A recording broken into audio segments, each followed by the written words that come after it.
Bienvenue dans le cockpit, le podcast où l'excellence opérationnelle se conjugue avec l'humain.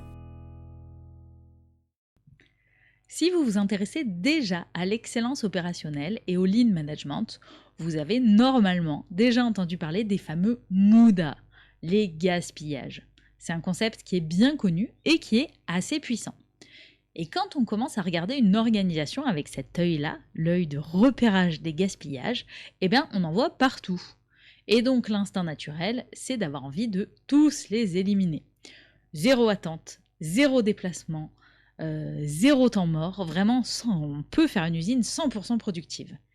Sauf qu'en fait, cette quête du zéro gaspillage, si on la pousse trop loin, au final, elle peut nous coûter plus cher que finalement les gaspillages en eux-mêmes. Tous les gaspillages ne sont pas de vrais gaspillages. Et certains temps morts peuvent être carrément des investissements. Je suis Marion Voisin, copilote opérationnelle des PME industrielles. J'aide les dirigeants à augmenter la capacité de leur production et sécuriser leur livraison client sans investissement, mais en structurant mieux l'organisation. Aujourd'hui, je vais vous partager ce que j'ai appris dans un atelier de montage où j'avais repéré une perte de temps assez colossale et ce que les conversations avec les équipes ont vraiment révélé. Entre la théorie et la réalité du terrain, avec des humains à l'intérieur, il y a des écarts qu'il faut savoir voir. Il ne faut pas juste vouloir appliquer des outils sans prendre en compte le contexte.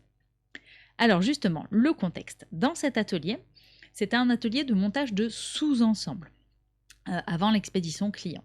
Donc on avait 11 opérateurs qui travaillaient en parallèle, chacun sur un sous-ensemble qui allait ensuite être emballé, posé sur la même palette pour l'expédition. Donc, moi ce que j'ai remarqué, c'est qu'en fait, on avait un gros déséquilibre entre les postes selon le mix produit. C'était une entreprise où il y avait beaucoup de mix produits différents, et donc les cartes étaient rebattues en permanence. Mais la plupart du temps, certains postes finissaient le montage du sous-produit en 12 minutes, quand d'autres en prenaient 16, et du coup, ceux qui ont fini attendent. Les 12 minutes de temps d'attente sur des cycles de 30 minutes, ça représente environ 40% d'un temps de cycle. C'est énorme. Le réflexe immédiat d'une copilote sensibilisée au lean management, on va rééquilibrer, on va lisser, on va récupérer ces 12 minutes de chaque temps de cycle de 30 minutes, en rééquilibrant la charge des postes de travail. Je vais voir le chef d'équipe, je lui montre les chiffres, on commence à réfléchir sur comment est-ce qu'on peut faire pour rééquilibrer tout ça, et je vois bien en fait dans ses yeux qu'il est un peu inquiet. Et ce qu'il me dit, c'est qu'il a peur que si on cherche à optimiser vraiment jusqu'à l'os, c'est que les gars vont finir épuisés et se démotivent et se blessent. Et ça l'inquiète. Parce que quand il voit arriver des équipes avec des chronos, il a peur que ça ne soit pas pris en compte. Et c'est vrai que parfois, ça n'est pas pris en compte. Donc en fait, ce qu'il faut comprendre, c'est qu'en fait, les gens ont aussi besoin de récupération. Ils ne peuvent pas sur 8 heures ou 10 heures de temps travailler 100% du temps. Du coup, quand on veut faire de l'amélioration, il faut aussi voir au-delà du gaspillage du MUDA en lui-même. Dans cet exemple, sur la perte de temps et sur l'équilibrage des lignes, il y a des réalités à prendre en compte. La première réalité, c'est que le corps, il a besoin de récupération.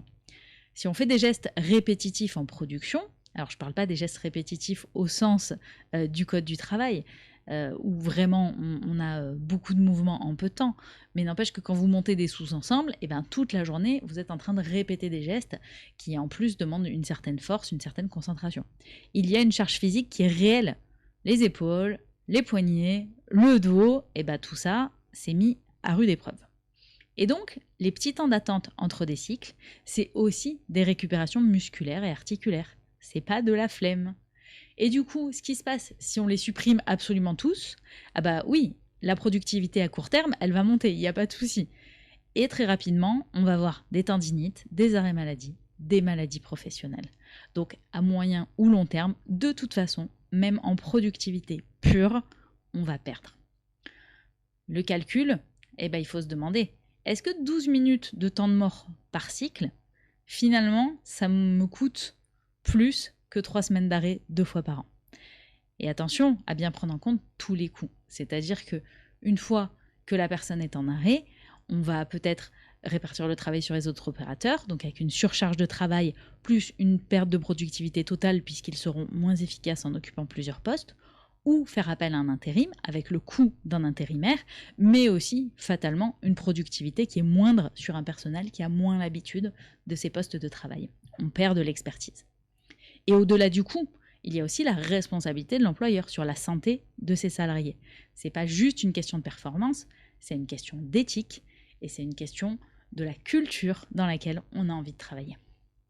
Une deuxième réalité, c'est la cohésion d'équipe qui va se construire dans ces petits interstices. Parce que ces moments où les opérateurs ne sont pas en train de monter leur sous-ensemble, c'est le moment où ils vont discuter entre eux, ils vont s'échanger de mots, et donc ça crée du lien social, il est réel. Et une équipe avec de la cohésion, elle s'entraide quand ça coince, elle va signaler les problèmes plutôt que de les cacher, et elle va tenir le coup quand il y a des pics de charge. Et du coup, si on enlève tous ces petits moments, on va fabriquer une ligne de production, mais pas une équipe. Et une équipe qui ne se parle pas, ça se voit dans la qualité, ça se voit dans le turnover, ça se voit dans l'ambiance. Du coup, ce qu'il faut retenir, c'est que l'objectif, ce n'est pas d'arriver à 0 gaspillage, c'est d'arriver à un bon niveau de gaspillage. Dans cet atelier, 12 minutes d'attente sur 30 de temps de cycle, c'était trop. Il y a une marge de progression réelle sur le rééquilibrage des postes et l'anticipation du mix produit. Mais en revanche, il faut garder une cible réaliste. Par exemple, descendre à 5-6 minutes qui, du coup, ne vont pas impacter ni la santé ni la dynamique d'équipe. 0 minutes, jamais, ça ne peut jamais être l'objectif. Sauf si vous travaillez avec des machines. Et encore, même les machines, elles ont besoin de temps en temps d'être en pause, d'être arrêtées pour pouvoir redescendre en température et être pérennes dans le temps. Un deuxième enseignement, il faut écouter le terrain avant de proposer. Là, par exemple, le chef d'équipe ne s'opposait pas au changement, il avait juste la connaissance de la réalité de ses équipes, qu'il avait peur que les chronos ne capturent pas. Si j'avais proposé mon optimisation sans cette conversation, techniquement ça aurait été correct, mais humainement, ça aurait pu complètement ne pas marcher s'il avait cru que je voulais absolument les rendre productifs à 100%. Je n'aurais pas eu d'adhésion. L'excellence opérationnelle, c'est pas juste optimiser des flux, c'est optimiser des flux et optimiser les conditions de travail avec les gens qui les font et avoir leur adhésion. Et souvent, les gens qui font le travail, ils savent des choses que tes outils ne verront jamais si tu prends pas le temps de discuter avec eux. Mais encore faut-il leur poser la question. Et du coup, ta micro-action de la semaine, je t'invite à identifier un temps mort dans ton organisation que tu as envie d'éliminer. Avant de toucher quoi que ce soit, va voir les gens qui vivent ce temps mort au quotidien, tu leur poses la question, ok, et du coup, pendant ce temps-là, d'habitude, vous faites quoi ? Bien sûr, on ne va pas leur demander frontalement, est-ce que ça vous sert à quelque chose ? Ça n'a pas de sens, on va avoir des réponses un petit peu aléatoires, et parce qu'il y a forcément des biais et des bénéfices secondaires qui sont attendus. Mais voilà, d'essayer de comprendre comment ce temps est occupé, et d'essayer de déphaser et de ne pas voir que le chrono. Ne pas partir avec une réponse déjà faite en tête, mais vraiment partir pour essayer de comprendre la réalité du terrain. Le lean, c'est puissant, mais attention, c'est dangereux sans discernement. Si on veut juste appliquer des outils, ça peut être pire que de ne rien faire. Tous les gaspillages ne sont pas des gaspillages, certains sont des temps de récupération, de la cohésion, de la résilience. L'objectif, c'est d'atteindre le bon niveau de gaspillage, le bon niveau de temps mort dans mon exemple, qui est performant aujourd'hui et qui est soutenable dans la durée. Et pour trouver ce niveau, il n'y a pas de formule toute faite. Il faut aller voir sur place, il faut se rendre compte, il faut avoir des conversations et faire des tests sur le terrain. Parce que les chronos, ils ne capturent pas tout, et tant mieux, on a besoin de discuter d'humain à humain. Je vous dis à très bientôt dans le cockpit. On se retrouve très vite dans le cockpit. En attendant, gardez le cap.